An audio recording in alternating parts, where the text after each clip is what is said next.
going to start with just explaining what SGE is. As Kate mentioned, stands for Search Generative Experience.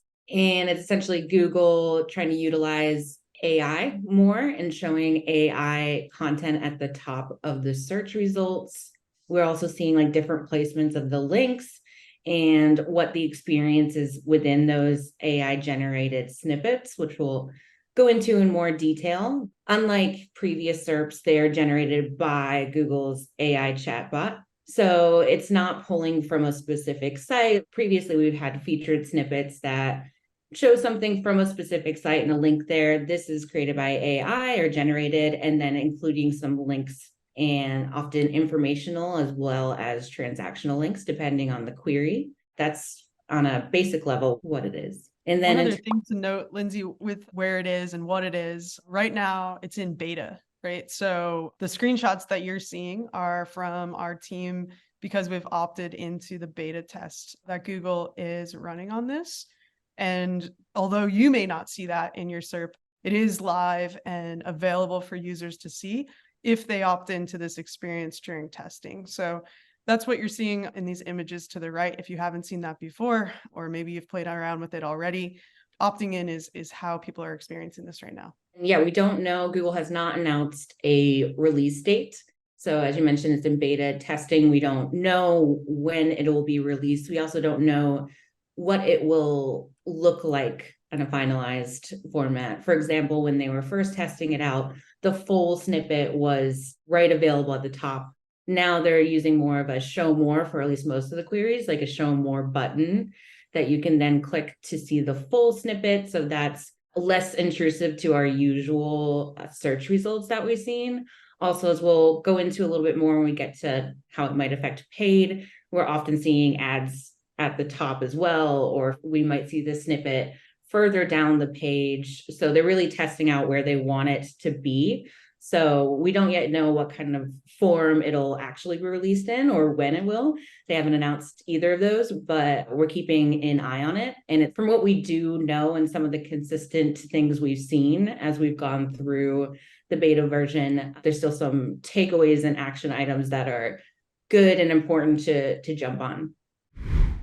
So one of the big changes we're going to see is branded search. So what I mean by that is when you put in your brand name, what comes up. This is a pretty big change and could have a big impact, as we know branded terms are very important. So taking a look at what that looks like, we're seeing a lot of AI content explaining, for example, in this case, what the company does, what its services are. Oftentimes, sometimes it'll mention items about like what the reputation is. And as we mentioned, this is AI content. So it's a compilation. It's pulling from a lot of different sources. So it's not just coming from your site or like your own assets. It's also coming from outside of that. So that makes online reputation very important, since this is the first thing people may see when they search your site. We also see that they do include links there. Sometimes they also include links to your site within the snippet, but oftentimes they will include links to your site, but also third-party sites.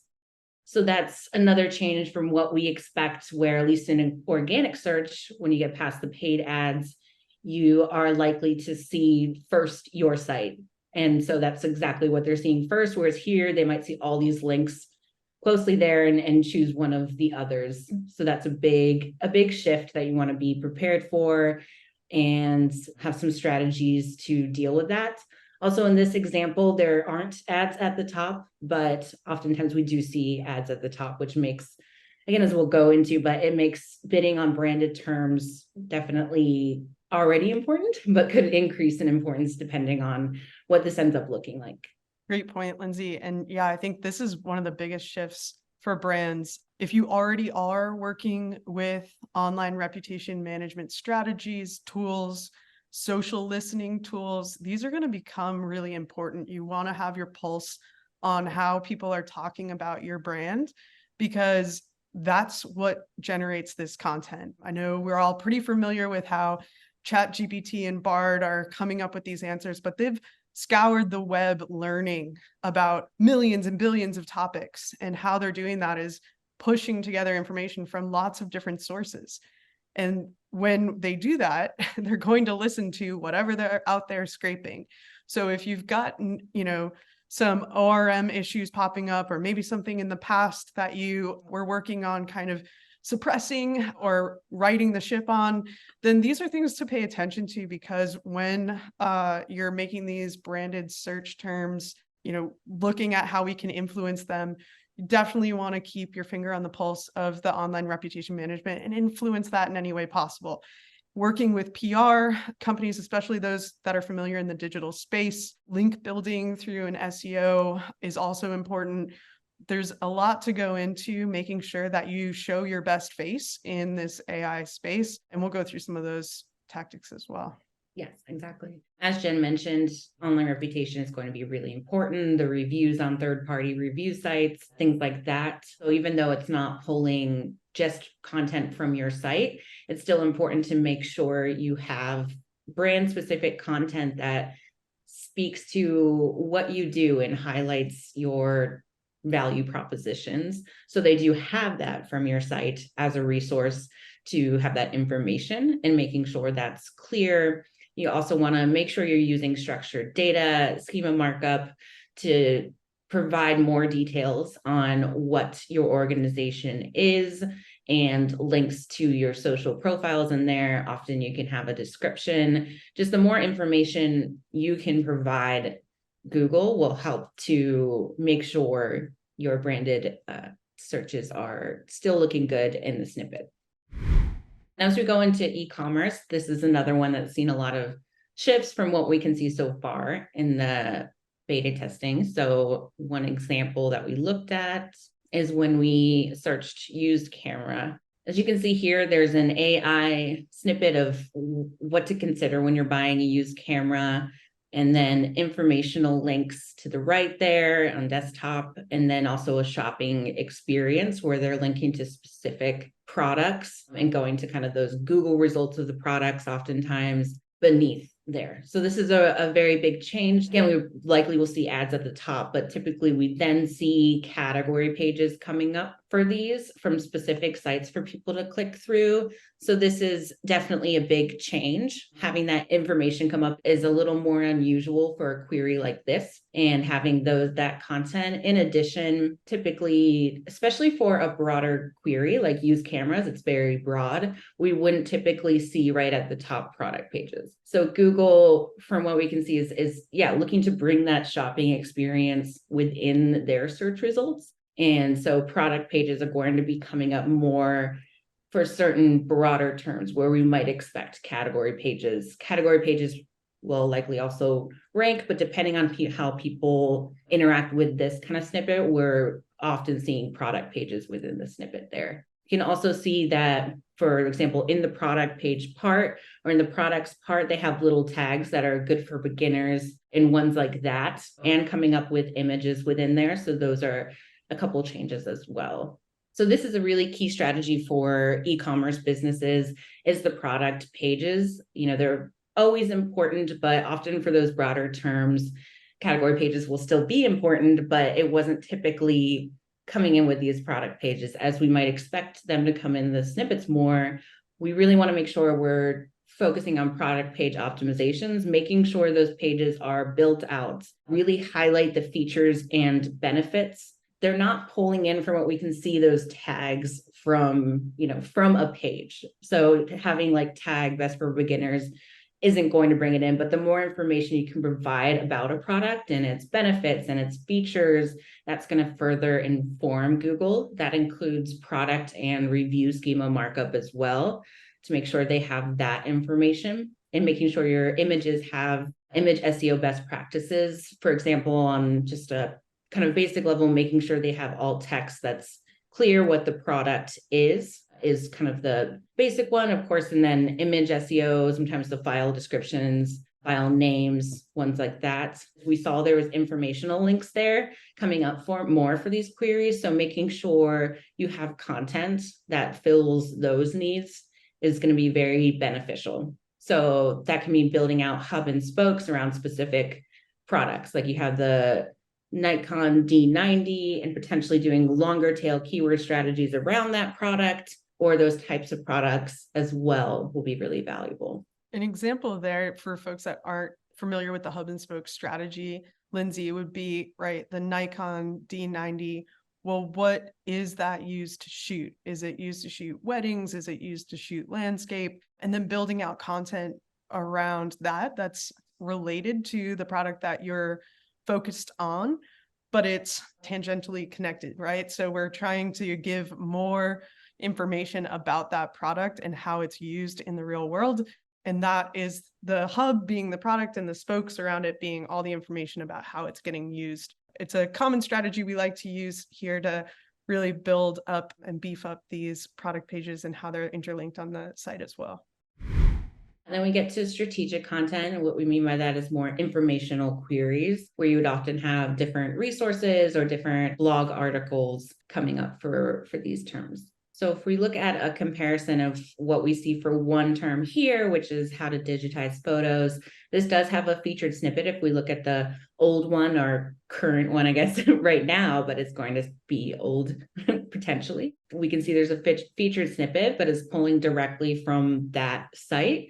And then you can click on that site. The new one has the AI content there answering the question in a lot more detail, and then does have articles linking off to it. But you can see that it's their content they're using versus a featured snippet that links to one page. In addition, they have people also ask right now in a different format at the bottom of the snippet versus how we usually see it, as you can see on the right listed there. Also, when we right now click on like the old people also ask, it'll come up with a little answer and a link. For the new one, it often will bring you to the new search result in that snippet for that question. So that will be a different experience to keep in mind to see how we can also come up for some of those longer tail queries and questions. One of the things that we noticed too on those snippets, we learned not so long ago from Google that things like FAQ schema wasn't going to result in the same type of, accordion menu that we were able to take up more real estate on the SERP. In the past, they were going to deprecate that. And what that leads me to believe is that they're trying to make some real estate on the SERP. It's not going to live at the top, as you've heard us say a few times. It probably will find its way lower on the page where some of those snippets used to be. So things that we optimized for, some will remain and others will probably have this SGE billboard, if you will, replacing them, because Google's put a lot of testing in where to put something interactive on the SERP page. They've learned a lot about where they're going to get the most action. And so we can hypothesize that this banner, this very colorful interactive banner, is probably going to make its way down on the page somewhere where we would have seen the FAQ schema markup bringing up an accordion menu, or the people also ask. So when we hypothesize about where this is going to end up, some of the hints are in what is going away at Google as well. Glad we got to see the mouse a little longer though while I talked about that. Great, great image to linger on. So one concept that has always been important, but is expected to increase in importance is the EEAT. So the showing the experience, user experience, or the experience on the page, as well as expertise and authoritativeness and trustworthiness. There's a lot of AI content out there, as we know, and increasing, and to help influence what Google pulls in to their content and their links. Being able to stand out with expertise is going to just only increase in importance from what we're expecting. And so making sure you're taking the steps for that. For example, one is, especially for more technical fields or ones that require expertise, having author pages that explain why is this person qualified to talk about this topic. And also on your site, making it clear you're a legitimate business and have that experience as well. So those have always been important, especially with different algorithm updates over the years, but it'll just continue to be in likely increase. It'll be more of just an interesting note to see how it impacts standard keyword research that we currently do. As there's already, the limitations with search volume and certain tools as they pull from a year's worth of data usually, and then average that out versus seeing like, okay, how is Google generating these answers and how do we adapt on a quicker level with Google Trends and what we're seeing, as well as the features, like the changes to people also ask, like those longer tail queries. So that will likely change and evolve. So that's something we'll, be having our eye on as this is released in the future. So we talked about a lot. We talked about a lot that's in a beta, right? So we're still learning. We're always testing. And we love when we're able to test something that's not fully live yet. It's going to be an important shift in how Google SERPs look. Both Lindsay and I have been in SEO for over a decade. We've been through large shifts in the SERPs before. The most important thing to know about SEOs is that we don't scare easily. We know that Google tests things at a large scale and then often pulls back what they're actually going to release. All that said, we want to be proactive. We want to be flexible. You want to have a roadmap with your SEO agency or team that is putting priority on some of the things we've discussed today, things that are core to SEO already, schema markup, making sure your images are optimized. These are things that are important anyway, but just become a little bit more of a priority as we move closer to something like this being released. So this isn't an alarm. This isn't a fire drill, but it is time to prioritize getting some of these things in place and having a plan. The other big thing is 2024 planning is already coming up. I'm sure some of you are in budget talks or already wrapping some of those up. It's important to know that SEO is going to have to, be part of those conversations, and that KPIs might need to be flexible moving into 2024. If a big billboard lands on top of everything, as we saw in some of those SERP results, click-through rate further down the page is going to go down. You're going to see a decrease in site traffic overall, but that will be not only to you, it'll be to your competitors as well, as Google is giving that information prior to someone being enticed to click. So these are things to think about as you're moving forward into 2024 planning. I know Alex Jewell on our SEO team as well has come up with some ideas about doing analysis on different top pages for traffic and making sure that you have a real good understanding about the pages that are driving your traffic right now, and planning for or doing some analysis on what might be affected the most as we move forward towards something like this. Sometimes knowing brings comfort to all. And so doing some of those deep dives now can help you understand and expect what might change as this rolls out.